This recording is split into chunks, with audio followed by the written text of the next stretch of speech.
کہتے ہیں میں نے سنا تھا کہ نافرمان کی روح بہت مشکل سے نکلتی ہے اور جو نیک لوگ ہوتے ہیں ان کی روح آسانی سے نکلتی ہے.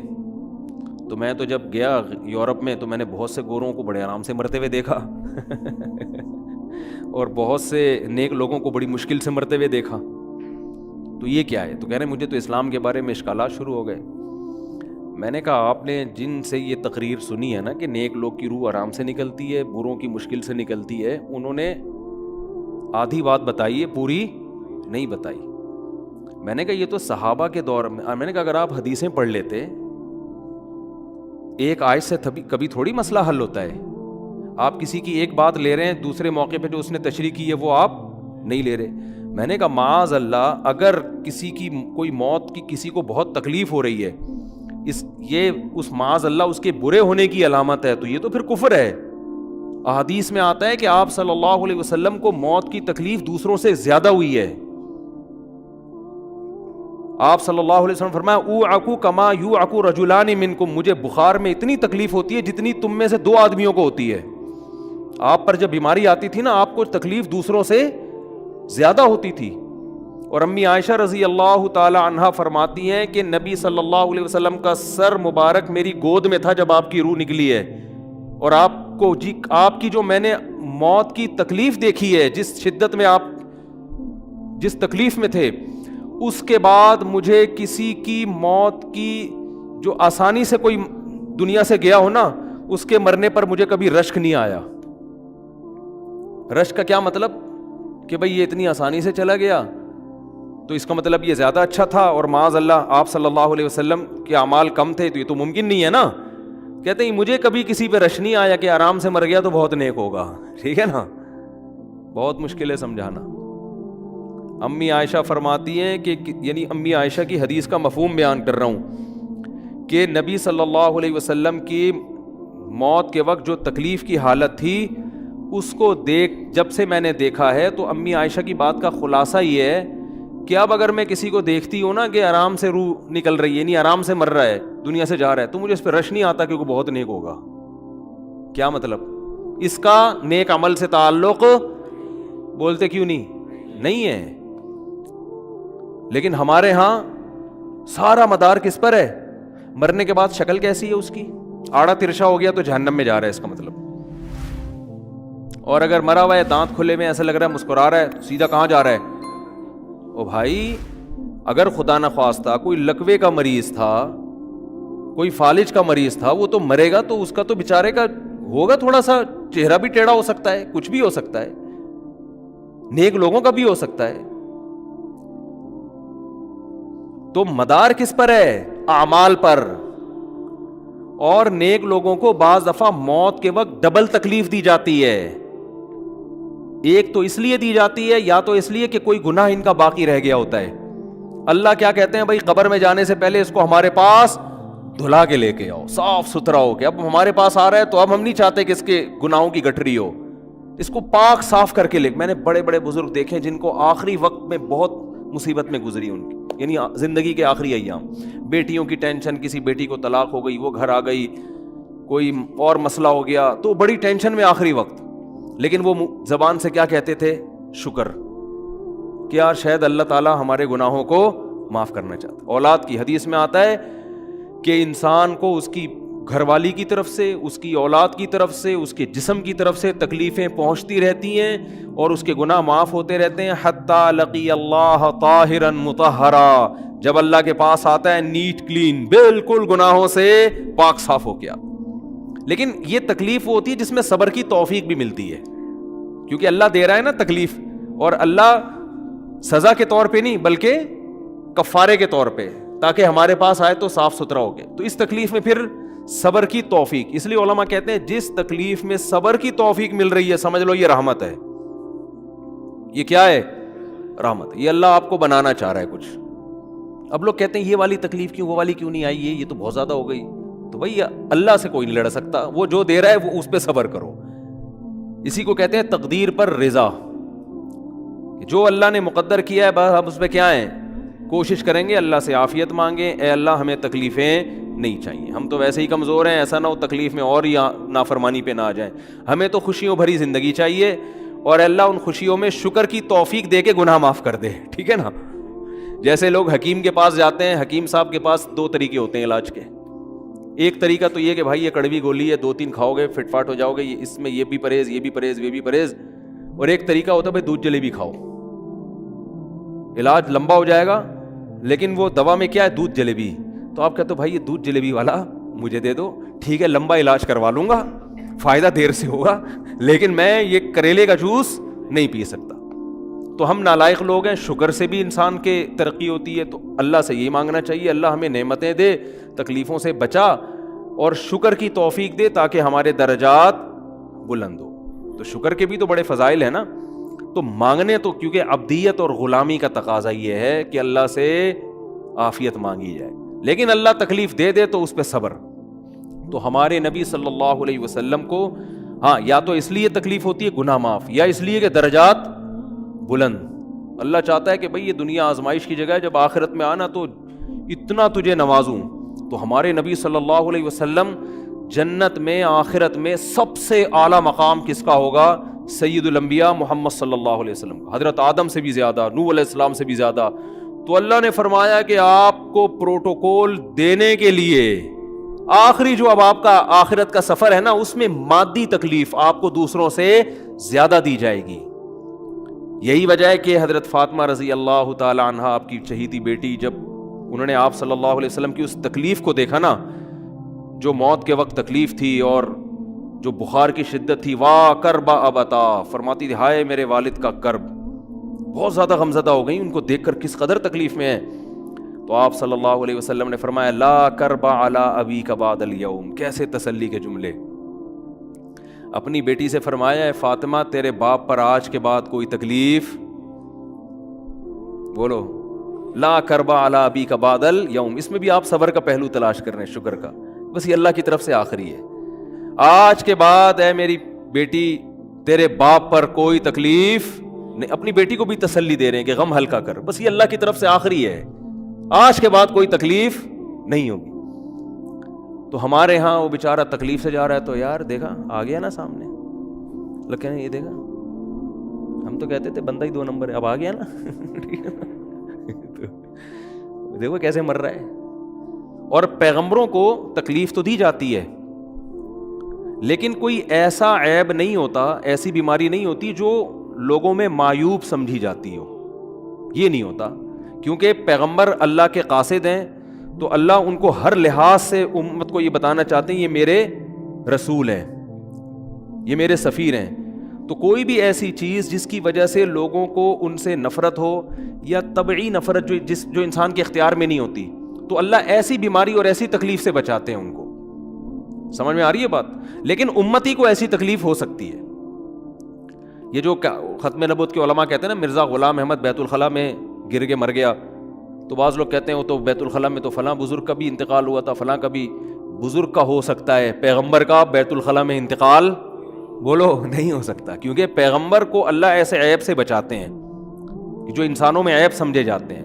تو پیغمبر کو ایسی بیماری نہیں ہوتی, جیسے اچھوت کی بیماری ہے کہ کوئی ہاتھ نہیں لگا سکتا اس کو, ایسی بیماری پیغمبروں کو نہیں ہوتی. کوڑ کی بیماری پیغمبروں کو نہیں ہوتی, کیونکہ ایسی بیماری جس سے لوگ گھن کھاتے ہیں, ایسی نہیں. لیکن امتی کو ہو سکتی ہے, امتی کو ایسی بیماری ہو سکتی ہے, اللہ اس کے درجات کیا کرے گا؟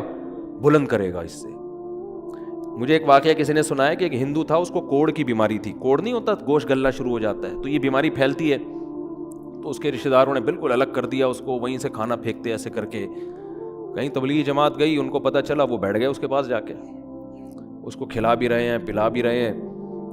تو وہ بڑا متاثر ہوا, یار سب نے چھوڑ دیا اور مسلمان ہو کے تبلیغ والے تو اکرام کا کوئی موقع الحمدللہ چھوڑتے نہیں ہیں. تو وہ مسلمان ہو گیا اور پھر اس کا انتقال ہو گیا تھوڑے دنوں میں. اب دیکھو اللہ نے جو اس کو کوڑ کی بیماری میں ڈالا, یہ بیماری اس کے لیے رحمت بن گئی کہ نہیں بن گئی؟ تو کفر کی حالت میں کوئی اچھا کام کیا ہوگا اس نے, اس کے بدلے میں اللہ نے اس کو کیا دے دیا؟ کوڑ کی بیماری. اب دنیا کہے گی یار عام کافر جو اچھے کام نہیں کرتے وہ تو فٹ فاٹ گھوم رہے ہیں, اور یہ تھوڑا بہت خیال کرتا تھا, اس کو اللہ نے کیا دے دیا؟ بھائی اس کو دیا اس لیے کہ اللہ کو پتا ہے کہ جی کوڑ میں ہوگا تو تبلیغ والے آئیں گے, اس کی اس کی آؤ بھگت کریں گے اور یہ کیا ہو جائے گا, اسلام میں داخل ہو جائے گا. تو اللہ کے کام ہے, یہ اللہ ہی بہتر جانتا ہے. تو بعض دفعہ اللہ تکلیف میں ڈالتے ہیں تاکہ آپ کے گناہ دھل جائیں. تو اس لیے موت کی جو تکلیف ہے نا, اچھا اور عین ممکن ہے کوئی بہت بڑا بدماش ہو, بڑے آرام سے مر جائے وہ, اور مرنے کے بعد ایسی خوبصورت اسکن ہو جائے اس کی, کیونکہ اسکن کی اچھے یا برے ہونے کا تعلق موسم سے ہے, جینے, ٹھیک ہے نا. جس کو برین ہیمریج ہوتا ہے تو چہرہ خراب ہوتا ہے, چاہے وہ نمازی ہو. میں نے ایسے پکے نمازیوں کو جن کی نماز کی حالت میں ڈیتھ ہوئی ہے, ان کو دیکھا موت کے بعد ان کا چہرہ کالا ہو گیا. یہ بری بات نہیں تھی, یہ کالا اس لیے ہو گیا کہ برین ہیمریج ہوا, رگ پھٹی ہے تو بلیڈنگ ہونا, اور ہارٹ اٹیک بھی ہوا پھر ان کو. تو ڈاکٹر کہہ رہے تھے ان کو جلدی دفناؤ کیونکہ یہ بہت جلدی ان کا جسم خراب ہو جائے گا. حالانکہ پھر میں نے خواب میں ان کو جنت میں بھی دیکھا. صحیح ہے نا. تو خام خمانہ لوگوں نے یہ چیزیں بنائی ہوئی. تبھی میت کو چھپانے کا حکم ہے, کیونکہ اکرام کرنا ہے نا, تو چہرہ مرنے کے بعد بگڑنا شروع ہوتا ہے. یہ ہر ایک کا ہوگا, چاہے نیک ہو چاہے برا ہو. تبھی تو حکم ہے کہ اس کو جلدی دفن کرو, کیونکہ اس کی توہین ہے اب لوگوں کے سامنے رکھنا. اور ہمارے یہاں کیا ہو رہا ہے, باقاعدہ مردوں کے ساتھ سیلفیاں چل رہی ہیں, ناک میں روئیاں ٹھوسی ہوئی ہیں اور ویڈیو بن رہی ہے اور زیارت ہو رہی ہے, لائن لگ لگ کے پبلک دیکھ کے جا رہی ہے. کیا جاہلانہ رسم ہے یار, کیا جاہلانہ. میت میں اور دلہن میں فرق ہونا چاہیے. دلہن کی منہ دکھائی ہوتی ہے, وہ محلے پڑوس کی عورتیں آتی ہیں, بھائی دلہن آئی ہے بیوٹی پارلر کر کے دیکھ رہی ہیں, تو مردے اور دلہن میں اتنا تو فرق کرو, مردے کی بھی رونمائی ہو رہی ہے. تو یہ غلط رسم ہے. انتقال ہو گیا فوراً چہرے پہ کپڑا. ہاں جو اس کے بہت قریبی لوگ ہیں, قریبی لوگ ایسا ہوتے ہیں کہ اگر وہ بدبو آ بھی رہی ہو, چہرہ بگڑ بھی جائے, ان کو نفرت نہیں ہوتی. بیٹے کو اپنے باپ سے نفرت نہیں ہوگی, چاہے جیسا بھی ہو, چہرہ جیسا بھی بگڑ جائے. وہ کہے گا یار میرا اس کا رشتہ خوبصورتی کی بیس پہ تھوڑی ہے. لیکن اجنبی لوگ جب اس کو دیکھیں گے تو چہرے کے بارے میں تبصرے بھی کریں گے. اور ایک صاحب کا انتقال ہوا, میں نے کہا جلدی دفناؤ, چہرہ نہ دکھاؤ. تو انہوں نے کہا لوگ کہیں گے یار لگتا ہے کوئی چہرہ بگڑ گیا اس لیے چھپا رہے ہیں. میں نے کہا اب تو اور چھپانا چاہیے, اس لیے کہ جس کا بگڑ جائے اس کو تو چھپائیں گے تو پھر لوگ یقیناً کہیں گے بگڑا ہوا چہرہ ہے. تو اس رسم ہی کو ختم کر دینا چاہیے. انتقال ہوا فوراً چہرے پہ کپڑا. ہاں بیوی دیکھ سکتی ہے اپنے شوہر کو, یا بیٹے ہیں, یا اس طرح جو بھائی بہن ہیں قریبی, وہ دیکھ لیں. باقی پبلک سے چھپا کے اس کو فوراً کیا کرو, دفن. اب تو قبر میں جا کے بھی دکھا رہے ہوتے ہیں. یہ اجمیوں کی گندی رسم ہے, بری رسم ہے. گندی کا لفظ میں نے تھوڑا سا زیادہ سخت استعمال کیا, لیکن مجھے اس سے زیادہ ہلکا لگ نہیں رہا کوئی لفظ. عرب میں ایسا نہیں ہوتا. سعودی عرب میں جو ہے نا, عرب لوگ بہت سی چیزوں میں ابھی بھی اسلام کے بہت قریب ہیں, بڑے خاندان. ہم لوگ چونکہ ہندوؤں کے ساتھ زیادہ رہے ہیں نا انڈیا میں, تو بہت سی چیزیں ہم نے وہاں سے کیا لی ہیں جو مذہبی لوگوں میں بھی آئی ہیں. عرب میں یہ سسٹم نہیں ملے گا آپ کو. عرب میں جب تک زندہ ہے احترام, ادب, تمیز. انتقال ہو گیا فوراً سے پہلے دفنایا, قبر پہ تختی بھی نہیں لگاتے. وہ جائز ہے تختی لگانا, لیکن وہ بھی نہیں لگاتے. کہہ رہے ہیں اب اس کو تختیوں کی ضرورت نہیں ہے, اب دعاؤں کی ضرورت ہے. دعائیں ہوتی رہتی ہیں ابا کے لیے, اور صدقات و خیرات کرتے ہیں, تب ایسا صدقے کرتے ہیں عرب کہ آپ کی سوچ ہوگی. ایسی سخاوت ہے عربوں میں, اپنے ابا کے لیے اپنی اماں کے لیے دعائیں کرتے ہیں. وہ میں نے بتایا نا ایک واقعہ, میں نے بہت پہلے سنایا تھا. جدہ میں کسی کے یہاں ٹھہرا ہوا تھا, سعودی عرب میں, پاکستانی تھے وہ کسی عرب کے ساتھ 30 سال سے ملازمت کر رہے تھے. عربوں کا نا آپ کو ایک پہلو دکھایا جاتا ہے میڈیا پہ, جو اچھا پہلو ہے وہ نہیں دکھایا جاتا. جو اسلام کی وجہ سے ان میں خوبی ہیں وہ نہیں دکھایا جاتا. تو ایک عرب شیخ تھا جس کی, ہاں یہ ملازم. دوسرا عرب کا جو اصل کلچر آپ کو ملے گا گاؤں دیہاتوں میں, شہروں میں تو پتہ نہیں کون کون آگے آباد ہوا ہے, اس میں اچھے بھی ہیں برے بھی ہیں. کہہ رہے ہیں میں نے دیکھا کہ وہ ایک عرب شیخ اپنی فیکٹری سے نکلا, میں تو ایک بھکاری آیا, اس نے اللہ کے نام پہ کچھ مانگا. اس کے پاس پتہ نہیں تنخواہ بانٹنے نکل رہا تھا کیا نکل رہا تھا, اس کے پاس بہت سارے پیسے تھے ریال. تو اس نے اس کو بھکاری کو دے دیے. بھکاری کو جیسے دیے, بھکاری نے, اچھا یہ عرب بھی 80 سال کا بڈھا, تو اس بھکاری نے اس کے عربی کے ماں باپ کو دعائیں دینا شروع کر دی دل سے نا. کوئی پاکستانی تھا ہوا, بڑا ڈیڑھ ہوشیار, دعائیں دی. اللہ کرے تمہارے ابا کی مغفرت ہو جائے, اللہ کرے. تو وہ عرب کو اتنا اچھا لگا, اس نے اور دے دی. پھر وہ شروع ہو گیا, اللہ کرے تمہارے ابا وہ پھر اور دے دی. کہہ رہے ہیں اتنے پیسے اس بھکاری کو دے دیے. میں نے کہا یار یہ تو لاکھوں پتی بن گیا ہے, سارے پیسے ختم ہو گئے اس کے پاس, اور وہ گھنا دعائیں دیتا جا رہا ہے. وہ جو گھنا تھا نا وہ کیا کر رہا ہے, وہ بھی گھنا بن کے طبیعت سے دعائیں دے رہا ہے. وہ رونا بھی آ جاتا ہے پاکستانیوں کو, آپ کو پتہ ہے. تو کہہ رہے وہ چلا گیا, پیسے ختم ہو گئے. اس عربی نے کہا اگر یہ میرے پاس اور بھی پیسے ہوتے نا, یہ دعائیں دیتا رہتا میں پیسے. بعض ایسے جذبات ہو جاتے ہیں نا انسان کے کہ اس کو لگتا ہے کہ شاید یہ دعا قبول ہو رہی ہے, بعض دفعہ ایسی کیفیات آ جاتی ہیں انسان کے اوپر. تو وہ پاکستانی تھے جنہوں نے مجھے واقعہ سنا, کہہ رہے ہیں یار ان کے اندر کوئی ان کے قریب رہے نا تو بعض چیزیں ان میں بڑی خاندانی. عربوں میں ماں باپ کا بہت احترام ہے, بہت. جتنے کسٹمر کے ساتھ بدتمیز ہوتے ہیں نا, باپ اور ماں کے ساتھ اتنے ہی اچھا سلوک کرتے ہیں.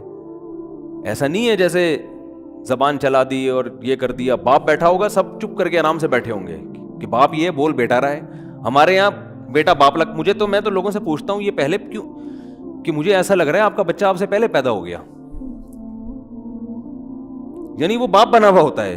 ٹھیک ہے نا, باتیں ایسے کر رہا ہوتا ہے کہ جو بیٹا ہے وہ باپ لگ رہا ہے, جو باپ ہے وہ بیٹا لگ رہا ہے. تو خیر کہاں سے کہاں بات چلی گئی, کیا بات کر رہا تھا. ارے یار یہ تو موضوع کو کوئی پکڑ کے رکھے, یہ بہت بڑی جاہل پیر کی بات تو میں نے شروع کی تھی, شیطان ہوا وغیرہ سب ہو گیا.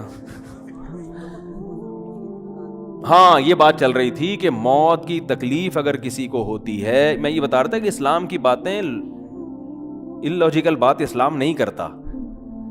ہاں مذہبی لوگ بعض دفعہ ایسی باتیں کر کے لوگوں کو بیوقوف بنا دیتے ہیں, قرآن کی آیتوں کی غلط تفسیر کر لیتے ہیں کہ بھئی وہ اتنی تکلیف سے مرا اس کا مطلب وہ جہنم میں جائے گا, وہ نیک آرام سے مر گیا. تو قرآن و سنت سے ملتا ہے کہ نیک لوگوں کو موت کی تکلیف بہت دفعہ ہوتی ہے, زیادہ بہت دفعہ نہیں بھی ہوتی. اب یہ نہیں کہ کوئی آرام سے مر گیا تو آپ کہیں سیدھا جہنم میں گیا, اس کو تو تکلیف ہی نہیں ہوئی, یہ بھی ضروری نہیں ہے. ٹھیک ہے, اس کو بولیں یہ اللہ کی رحمت ہے, اچھا گمان رکھنا چاہیے نا کہ بھئی یہ اللہ نے پہلے ہی دھلا دیا اس کو. تو یہ جو موت کی تکلیف جس کو قرآن میں آتا ہے نا کہ برے لوگوں کو موت کی تکلیف ہوتی ہے, وہ روح نکلنے کی ہے, کہ جب عالم برزخ کی طرف روح جاتی ہے اور اس کو برزخ کی چیزیں نظر آنا شروع ہوتی ہیں تو پھر روح چاہتی نہیں ہے کہ میں جسم سے جدا ہوں, لیکن فرشتے اس کو کھینچ کے نکالتے ہیں. تو یہ عالم برزخ کی چیز ہے, اس کا اس مادی زندگی سے تعلق نہیں ہے. مادی زندگی میں تو کسی کے یہاں گولی مارو گے نا, ٹھا کر کے گئی نکل گئی مر گیا, اور کسی کو کیما بنا کے مارو گے تڑپا تڑپا کے تو تڑپ تڑپ کے مرے گا وہ. مادی زندگی میں کسی کو آگ میں پھینکو گے تو جل کے مرے گا, چاہے نیک آدمی ہو. اور کسی کی گردن اڑاؤ گے تلوار سے تو 1 منٹ میں کیا ہو گیا, ختم. لیکن جو اس کی روح نکل رہی ہے, خدا کے پاس جا رہی ہے, وہ منظر نافرمان کا بہت ہی بھیانک ہوتا ہے, اور نیک آدمی کی روح ایسے پرواز کرتی ہے, وہ اس کی تکلیف ہے. اور اس پہ میں ایک واقعہ بھی سنا چکا ہوں, دوبارہ نہیں سناؤں گا, کہ کیسے دنیا میں بھی اس کے مشاہدات ہوئے ہیں لوگوں کو, کہ کیسے ان کو آخرت کی چیزیں نظر آنا شروع ہو گئی ہیں اور وہ باتیں کر رہے ہیں, باقاعدہ بتا رہے ہیں فروح و ریحان و جنت نعیم.